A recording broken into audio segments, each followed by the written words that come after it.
serta memahami lini logistik yang harus dipenuhi sehingga kekuatan kita dapat melebihi kekuatan lawan. Dengan tidak mengurangi rasa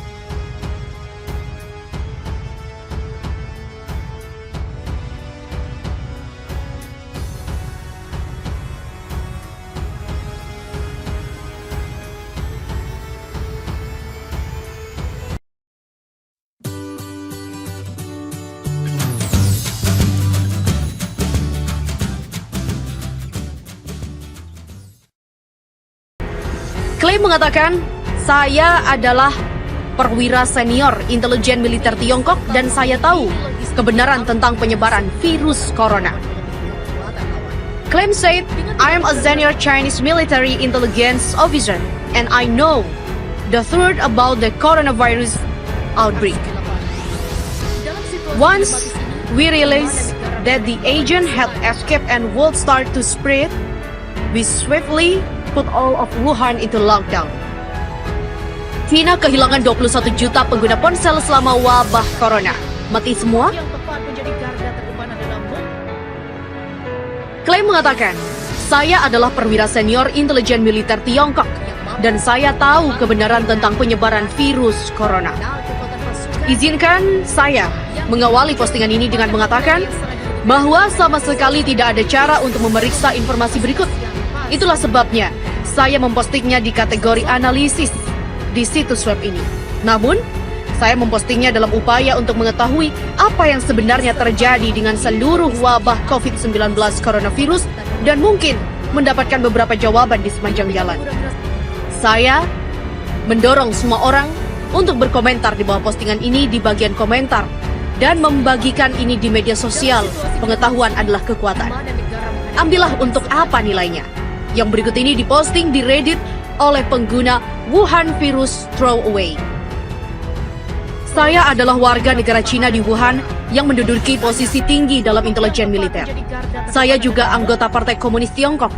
Sebagai pejabat senior di dekat puncak partai, saya memiliki akses ke banyak informasi rahasia dan saya telah terlibat dalam banyak proyek pemerintah rahasia. Saya memiliki gelar doktor dari universitas terkemuka di negara barat. Itulah sebabnya saya dapat menulis akun saya dalam bahasa Inggris.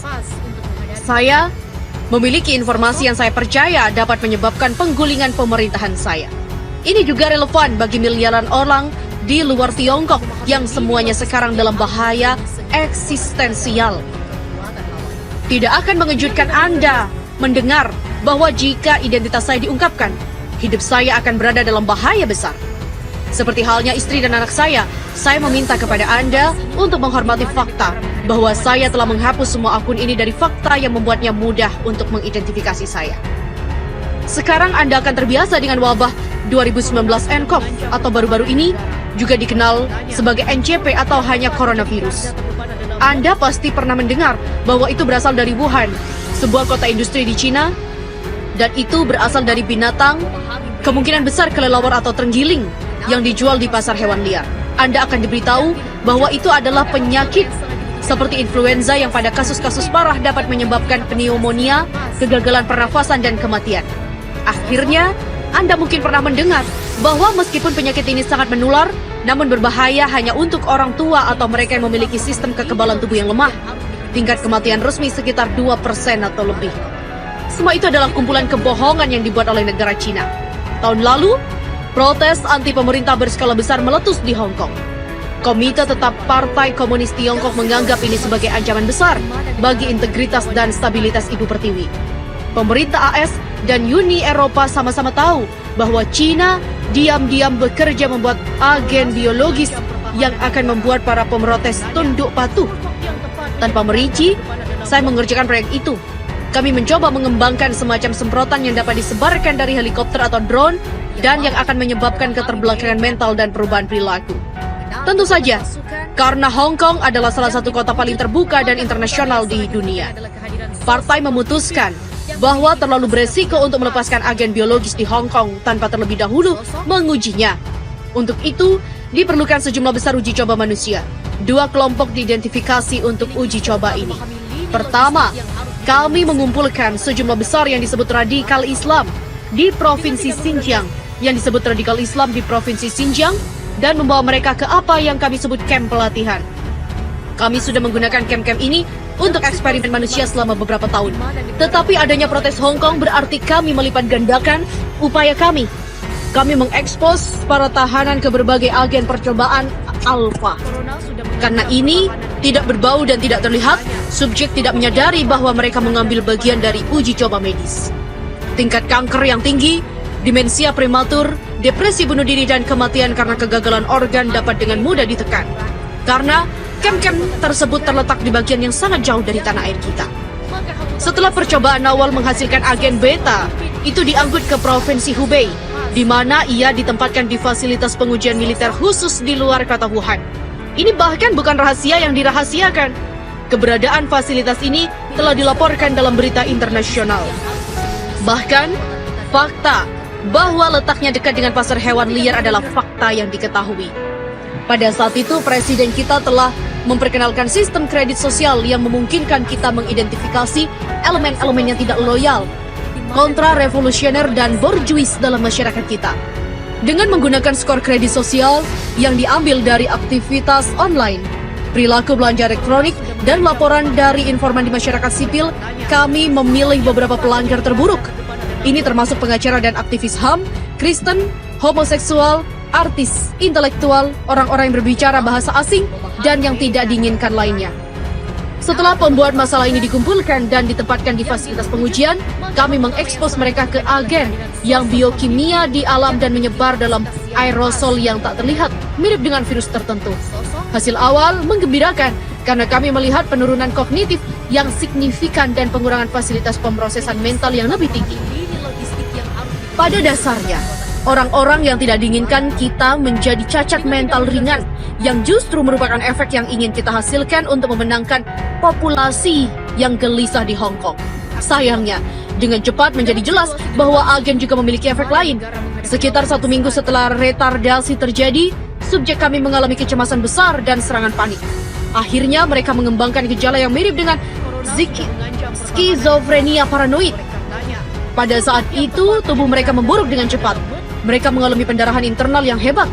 Dinding pembuluh nadi mereka larut, mereka keluar dari mata dan mulut mereka dan jaringan mereka hancur. Untuk mengatakannya dengan cara barat yang lebih langsung, mereka mulai meleleh. Kematian biasanya terjadi karena kegagalan banyak organ. Ini didahului oleh setidaknya 5 hari penderitaan parah yang tidak dapat diatasi dengan obat penghilang rasa sakit. Pada saat itulah, saya pertama kali melanggar protokol kami. Satu subjek, seorang wanita tua yang telah menerbitkan kartun memfitnah presiden kami, memohon saya untuk kematian dengan desakan sedemikian rupa, sehingga saya merasa kasihan dan menembaknya. Saya ditegur, tetapi untungnya keluhan itu hilang ketika saya setuju untuk mengganti biaya peluru. Aku bersumpah pada diriku sendiri untuk tidak lagi menunjukkan emosi yang tidak perlu. Kami memutuskan bahwa agen kami tidak dapat digunakan. Itu terlalu merusak untuk tujuan kita. Kami ingin penduduk Hong Kong tunduk pada kami. Kami tidak ingin memusnahkannya. Secara alami, teman-teman Amerika kami pada waktu itu menaruh minat pada pekerjaan kami dan meminta sampel untuk keperluan penelitian dan pengujian mereka sendiri. Mereka mengisyaratkan bahwa mereka ingin menggunakannya untuk menyelesaikan kesulitan-kesulitan tertentu di Venezuela. Biasanya kami akan setuju karena kami menjaga hubungan persahabatan dengan CIA. Tetapi mengingat sifat agen yang sangat beracun, kami menolak. Ternyata ini adalah kesalahan besar CIA. Dia yakin bahwa kami telah mengembangkan sesuatu yang sangat kuat dan ingin menyimpannya untuk diri kita sendiri. Mereka menawarkan banyak uang kepada salah satu peneliti kami. Dengan bodohnya, dia setuju untuk menjual spesimen kepada mereka. Kami menemukan tepat pada waktunya untuk penyerahan dan mencoba menghentikannya. Dalam baku tembak berikutnya, jangan repot-repot mencarinya di berita. Tidak pernah dilaporkan dimanapun. Beberapa lusin orang tewas. Namun yang lebih penting, agen melarikan diri. Baku tembak terjadi di pasar hewan liar yang telah dilaporkan sebagai lokasi penularan hewan ke manusia yang mulai mewabah. Tapi tentu saja tidak ada transmisi seperti itu. Itu hanya lokasi di mana CIA seharusnya menerima botol tertutup berisi agen. Botol itu hancur ketika dijatuhkan oleh pengkhianat yang telah setuju untuk menjualnya kepada orang Amerika. Sekarang saya mengerti Anda akan skeptis jika saya benar-benar seperti yang saya katakan. Mengapa saya membagikan informasi ini di internet? Izinkan saya meyakinkan Anda bahwa biasa menderita coronavirus. Ini memungkinkan kami untuk menyembunyikan sifat sebenarnya dari penyakit ini. Biarkan saya jelaskan. Saat ini, musim flu di Tiongkok. Ketika kami menyadari bahwa kami tidak bisa lagi mengandalkan penyebaran agen, kami mengirim orang-orang kami ke semua rumah sakit dan memerintahkan semua dokter untuk mendiagnosis setiap kasus flu biasa seperti sebagai coronavirus.